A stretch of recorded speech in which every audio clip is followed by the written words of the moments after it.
ini saya akan melakukan pra-observasi kepada rekan saya, Ibu Evi Halayani sebagai guru matematika. Apa kabar Bu Evi? Alhamdulillah baik. Oke, pagi ini semangat sekali ya? Semangat. Oke, Ibu, jadi nanti saya akan melakukan observasi ke kelas Ibu ya. Namun sebelumnya kita akan observasi dulu gitu ya. Nah, tujuan diadakannya supervisi atau observasi ini yaitu untuk mengetahui dan mengevaluasi jalannya proses pembelajaran Ibu nanti gitu ya. Dan mengapa kita melakukan pra-observasi seperti ini? Yaitu sebagai persiapan awal sebelum nanti Ibu masuk ke kelas agar Ibu lebih percaya diri lagi gitu ya. Dan sehingga memberikan pembelajaran yang lebih baik bagi murid-murid Ibu nanti. Ya Ibu, kira-kira apa nih tujuan pembelajaran yang ingin Ibu capai nanti di kelas? Untuk tujuan pembelajaran yang akan saya lakukan di kelas tersebut itu mengeksplorasi luas permukaan bank ruang silangkung bola menggunakan media kulit jeruk. Wah, menarik sekali ya kayak kulit jeruk. Oke, area pengembangan yang akan Ibu capai apa nih? Untuk area pengembangannya dari metodenya pengetahuan dan keterampilannya, jadi metode cara mengajar saya seperti apa, jadi di arah sana gitu. Oke.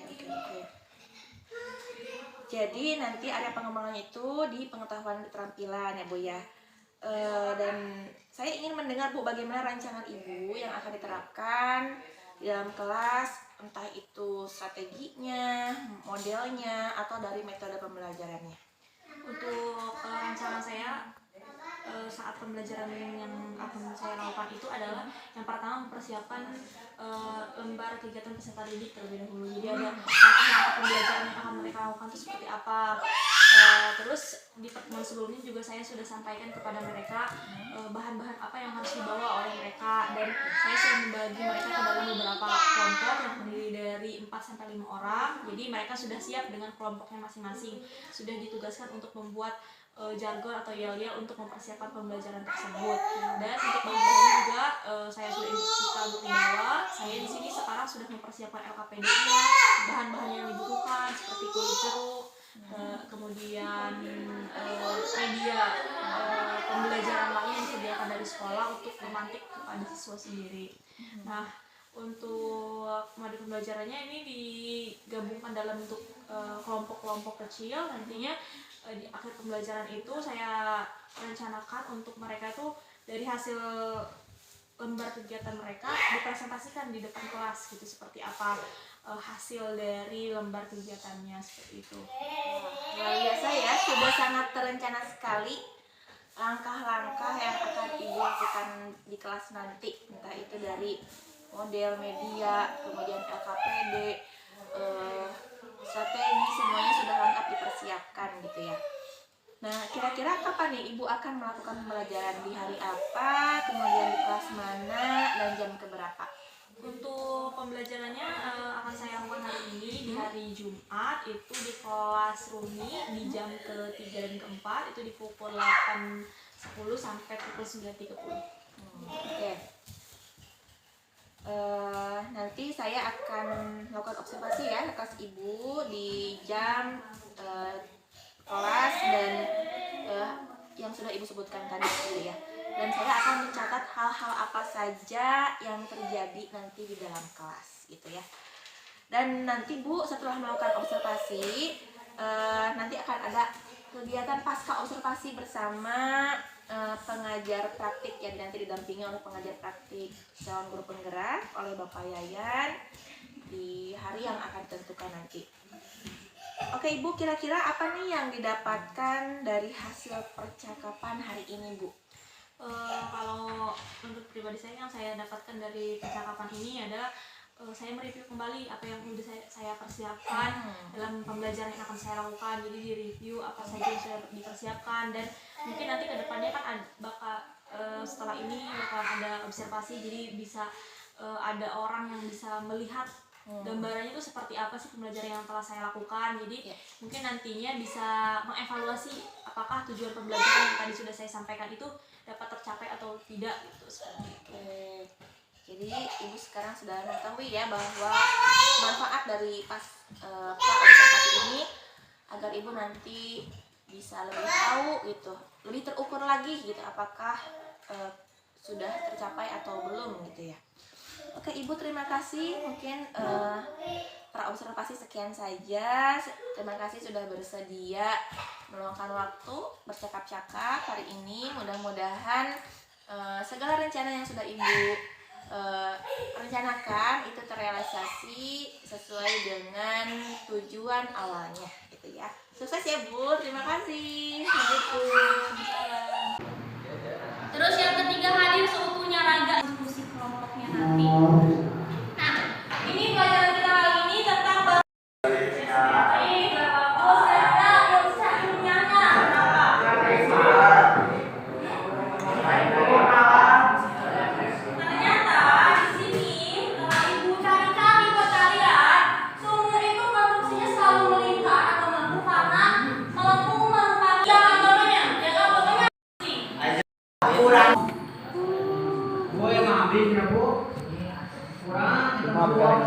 Let's go!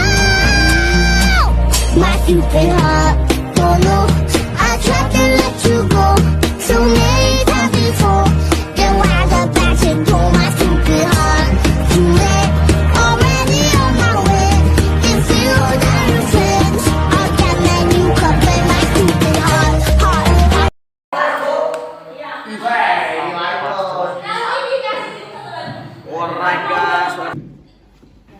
Assalamualaikum warahmatullahi wabarakatuh. Berjumpa lagi dengan saya Iman Sultami, CGP Angkatan 9. Kali ini saya akan melakukan percakapan pasca observasi kepada Bu Evi Herayani. Ibu, di percakapan pasca observasi ini saya akan mengajukan beberapa pertanyaan kepada Ibu terkait dengan jalannya proses pembelajaran yang sudah Ibu lakukan ya ketika saya mengobservasi kelas Ibu, dengan tujuan untuk mengevaluasi sejauh mana proses pembelajaran yang sudah Ibu lakukan ketika saat itu. Ibu, gimana perasaannya ketika jalannya proses pembelajaran yang sudah berlangsung? Untuk perasaan saya pas pelaksanaan pembelajaran yang waktu itu Ibu observasi, sebetulnya untuk pembelajaran kemarin itu berjalan dengan cukup baik karena antusias dari anak juga cukup bagus, karena di situ saya menggunakan pembelajaran dengan secara berkelompok dengan menggunakan media yang kontekstual yang mudah ditemukan oleh anak-anak. Jadi perasaan saya saat pembelajaran tersebut cukup menarik dan cukup antusias. Oke. Jadi Ibu cukup puas ya karena sebelumnya Ibu telah mempersiapkan segala halnya terkait segala keperluan yang harus Ibu sediakan pada proses pembelajaran tersebut gitu. Ibu boleh diceritakan kembali awal pengembangan apa yang Ibu lakukan pada saat itu gitu. Kemudian langkah-langkah atau tahapan-tahapan apa saja yang sudah Ibu lakukan di dalam kelas. Untuk area pengembangannya tentunya pengetahuan dan keterampilan. Di situ ada pengetahuan tentang, kebetulan kemarin materinya tentang mencari luas permukaan bau ruang selengkung jenis bola, menggunakan di situ menggunakan medianya berupa buah jeruk, di mana langkah-langkahnya saya memberikan LKPD yang berisi instruksi-instruksi pengerjaan sampai akhirnya nanti anak mengetahui bahwa dari satu buah kulit jeruk itu bisa menutupi 4 buah lingkaran. Diintegrasikan lagi dengan pengetahuan yang sebelumnya bahwa kalau rumus lingkaran itu PR kuadrat, berarti karena satu buah kulit jeruk itu dapat menutupi 4 buah lingkaran, jadi rumus luas permukaan bola tinggal dikalikan 4, jadi 4 PR kuadrat gitu. Jadi ada pengembangannya dari pengetahuannya, ada keterampilannya mereka untuk membuktikan bahwa rumus luas permukaan bola itu didapat dari proses kegiatan mereka berkelompok. Dan di situ juga saya ada kegiatan presentasi, jadi hasil yang mereka dapat itu dipresentasikan. Ternyata kebetulan di situ ada kelompok yang dari satu buah kulit jeruk itu tidak berhasil menutupi 4 lingkaran, ada yang lebih, ada yang 5, bahkan ada yang kurang cuma 3 gitu. Jadi di situ dari proses presentasi itu saya arahkan kembali bahwa kenapa sih hal tersebut bisa terjadi, kenapa harusnya 4 pi r kuadrat atau dapat menutupi 4 tapi di situ hanya menutupi 3 atau bahkan lebih 5 gitu. Jadi ada tukar pikiran antara guru dengan siswa sendiri gitu. Jadi saya ajukan pertanyaan pemantik mengenai mengapa hal itu bisa terjadi, dan jawaban juga keluar dari anak-anak itu sendiri. Seperti itu. Iya, luar biasa ya, Masya Allah. Ibu berarti Ibu sudah mengetahui gitu sejauh mana area pengembangan yang sudah berhasil atau tidak gitu ya ketika proses pembelajaran tersebut gitu. Menurut Ibu, apa saja sih kendala yang ditemukan gitu ya, yang dihadapi saat melakukan proses pembelajaran tersebut gitu? Apa saja kendalanya? Kalau untuk kendala, kebetulan karena kemarin observasinya di kelas yang Ikhwan, dari segi bahan-bahan yang sebelumnya kan saya sudah menginstruksikan kepada mereka bahwa kalian itu harus membawa bahan-bahan ini, sudah dibagi kelompoknya. Cuma karena yang Ikhwan mungkin belum mempersiapkan dengan baik bahan-bahannya. Coba di situ saya juga sudah prepare sendiri, karena mungkin saya sudah melihat gambarannya dari kelas sebelumnya bahwa kalau yang anak Ikhwan tuh tidak mempersiapkan dengan baik untuk bahan-bahan yang diperlukan seperti itu. Jadi saya sudah prepare membawa bahan-bahan itu sendiri, kayak alatnya, kayak jangka seperti itu kan. Kalau untuk anak Ikhwan yang kelas sebelum itu tidak membawa, jadi saya sudah mempersiapkan hal tersebut untuk mengantisipasinya. Jadi mungkin dari prepare dari anak-anaknya sendiri untuk bahan-bahan yang diperlukan untuk proses pembelajaran tersebut, itu kendalanya. Berarti kendalanya itu karena ada persiapan yang kurang maksimal ya Bu ya gitu ya. Nah, kira-kira mengapa hal itu bisa terjadi gitu? Kenapa anak-anak kurang prepare dalam mempersiapkannya? Mungkin kalau untuk saya tanyakan kembali, kenapa kan disuruh membawa pisau, jangka, tapi kalau ditanyakan kenapa pisaunya nggak dibawa, karena katanya di asramanya nggak boleh membawa pisau gitu kan. Jadi tidak diizinkan untuk membawa barang tersebut. Jadi diambil dulu pisau cutter, jadi bisa mengantisipasi kendala-kendala tersebut. Jadi mungkin gitu. Jadi dari asramanya sendiri tidak diizinkan untuk membawa benda tersebut, tapi bisa digunakan. Iya. Jadi rencana kedepannya gimana nih Bu untuk mensiasati kendala tersebut ya gitu? Barusan kan sudah tahu ya kendalanya apa, kemudian mengapa hal itu bisa terjadi. Jadi untuk kedepannya nih, atau mungkin nanti di kelas berikutnya ya Bu ya, mungkin bisa disiasati apa mungkin yang rencana yang ke depan? Mungkin itu kan termasuk ke dalam media pembelajarannya harus disiapkan oleh guru, karena mengingat di sini kan sekolahnya berbasis pesantren gitu, nggak bisa kayak di sekolah biasa diinstruksikan harus membawa ini, jadi mereka bisa meminta ke orang tuanya untuk membawakan benda tersebut. Tapi karena di sini di pesantren fasilitasnya terbatas, anak juga hanya tersedia di asramanya sendiri seperti apa, jadi disiasatinya saya sebagai guru harus mempersiapkan bahan-bahan tersebut gitu. Jadi harus bisa melihat gambarannya, oh kalau di asrama tuh anak-anak tuh bendanya punya apa aja sih gitu. Kalau kayak pisau ternyata mereka tuh, saya baru tahu bahwa itu tuh nggak boleh dibawa gitu. Jadi harus mempersiapkan untuk sebagai media pembelajaran yang akan digunakan gitu. Kayak jangkanya sendiri, jadi di sekolah udah dipersiapkan untuk beberapa kelompok. Misalkan di sekolah itu menyediakan untuk mata pelajaran matematika itu ada minimal 5 jangka gitu untuk kelompok-kelompok kecil. Terus kayak untuk penggaris kan mungkin anak-anak pasti punya gitu, tapi kayak untuk pisau sendiri kan karena di asrama gitu jadi menyulitkan, jadi harusnya dipersiapkan dari sekolah seperti itu. Iya, luar biasa. Mudah-mudahan nanti yang akan Ibu rencanakan benar-benar terrealisasi dengan baik ya Bu ya. Nah, kira-kira kapan nih Bu Ibu akan melakukan perubahan tersebut?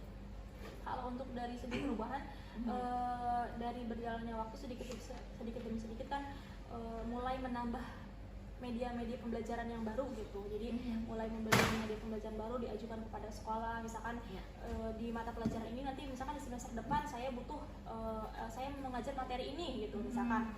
Terus jadi saya dipetakan itu perlunya bahan-bahannya apa aja gitu. Jadi bisa diajukan kepada sekolah perlu bahan-bahan apa aja yang supaya bisa dipersiapkan dari sekolah gitu. Jadi supaya nanti kalau misalkan saat pelaksanaannya tiba untuk pembelajaran tersebut, jadi tidak harus mencari-cari bahannya kemana gitu. Jadi cukup memerlukan bahan, kalau anak-anak cukup mempersiapkan bahan-bahan alat-alat seperti kayak pensil, pulpen, penggaris. Kalau seperti itu kan anak-anak pasti memilikinya gitu. Jadi dari sekolah bisa mempersiapkan dengan baik bahan-bahan yang tidak dimiliki oleh siswa.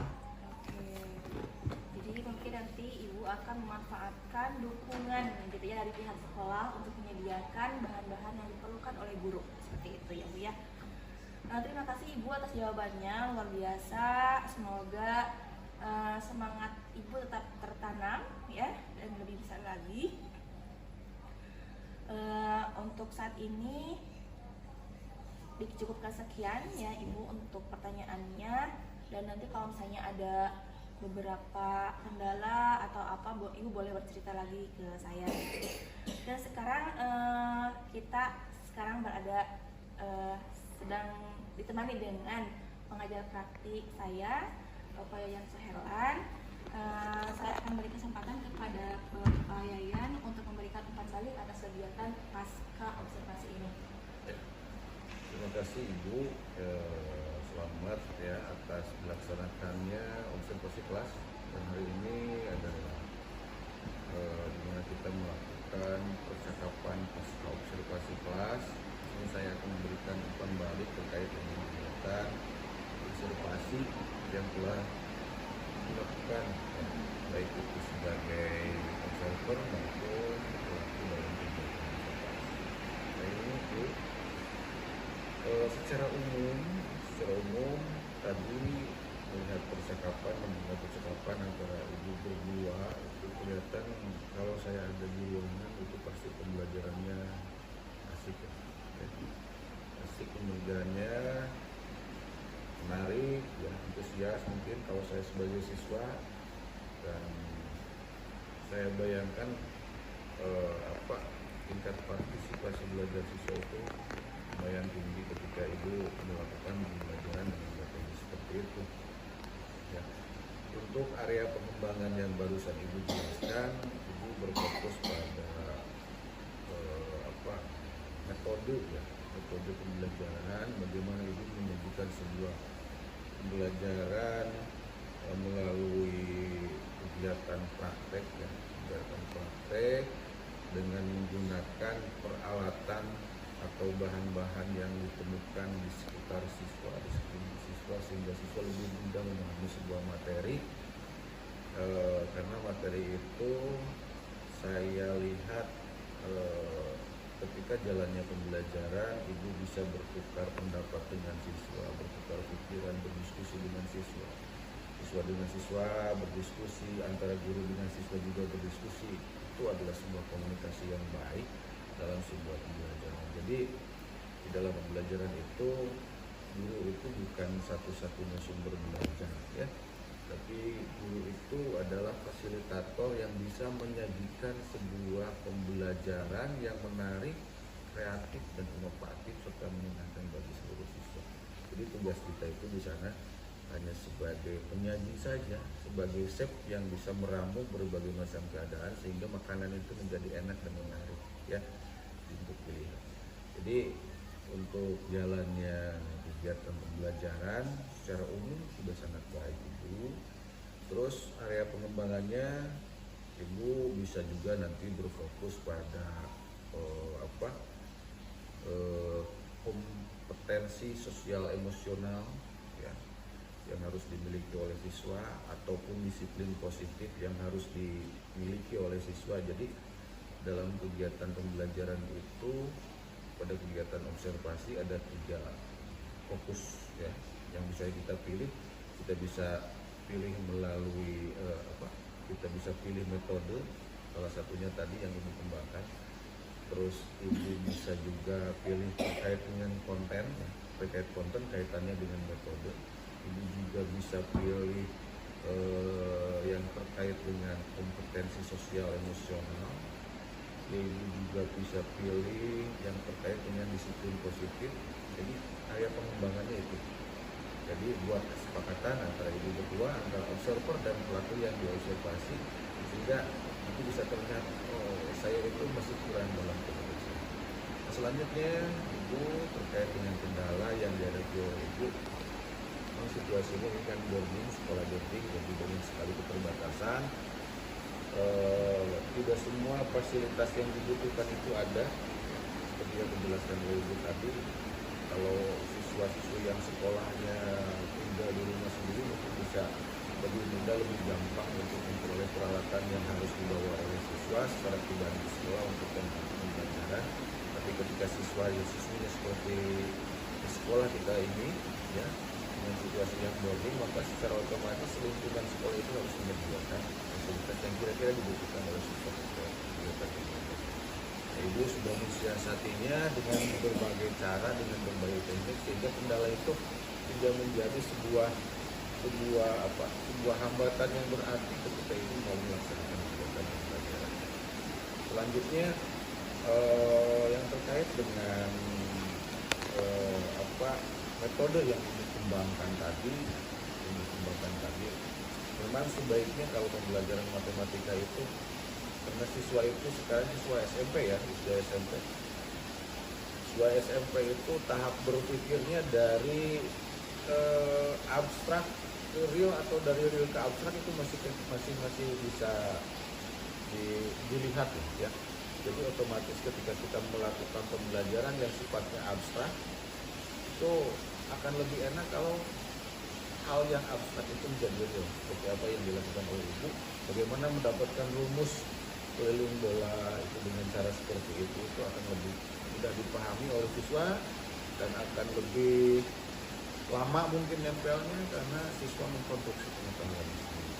Itu mungkin itu jalannya observasi yang telah ibu lakukan, umpan baliknya dari saya seperti itu. Atau sebagai tambahan, ibu di kemudian hari bisa menyediakan sebuah tempat atau wahana atau apa lah disebutnya untuk dijadikan wadah atau tempat menyimpan artefak pembelajaran. Apa yang telah ibu lakukan tadi itu harus bermakna untuk siswa yang sekarang, siswa yang akan datang. Jadi artefak pembelajaran yang ibu lakukan ketika di kelas itu sangat penting untuk dijadikan sebuah peninggalan ya, sebuah peninggalan yang mungkin nanti bisa dilihat-lihat kembali oleh siswa. Jadi itu akan punya makna lain ya. Jadi nanti ibu mungkin ke sekolah minta ruangan khusus untuk dijadikan museum ya, museum matematika ya, museum matematika atau lab matematika khusus, bisa seperti itu akan lebih menarik dan lebih menyenangkan dan untuk siswa. Terima kasih ya Bu atas jalannya observasi ini. Mudah-mudahan observasi ini pengalaman pertama ya untuk ibu, bagaimana melakukan observasi dan bagaimana diobservasi atau diobservasi itu sering Bu? Beberapa kali ya. Ya nanti ibu bisa saling mengobservasi antara teman sejawat di dalam satu sekolah sehingga nanti bisa saling pengalaman. Ya demikian ibu, terima kasih. Mudah-mudahan itu bermanfaat untuk kita semua di kemudian hari untuk memperbaiki dan refleksi apa yang telah kita lakukan untuk melayani pendidikan dengan baik. Terima kasih. Baik, terima kasih Pak Yan atas umpan baliknya, Ibu Evi juga atas partisipasinya dalam observasi ini. Akhirnya rangkaian supervisi akademik telah selesai, mulai dari pra-observasi, observasi, dan pasca-observasi. Ya sekian. Assalamualaikum warahmatullahi wabarakatuh.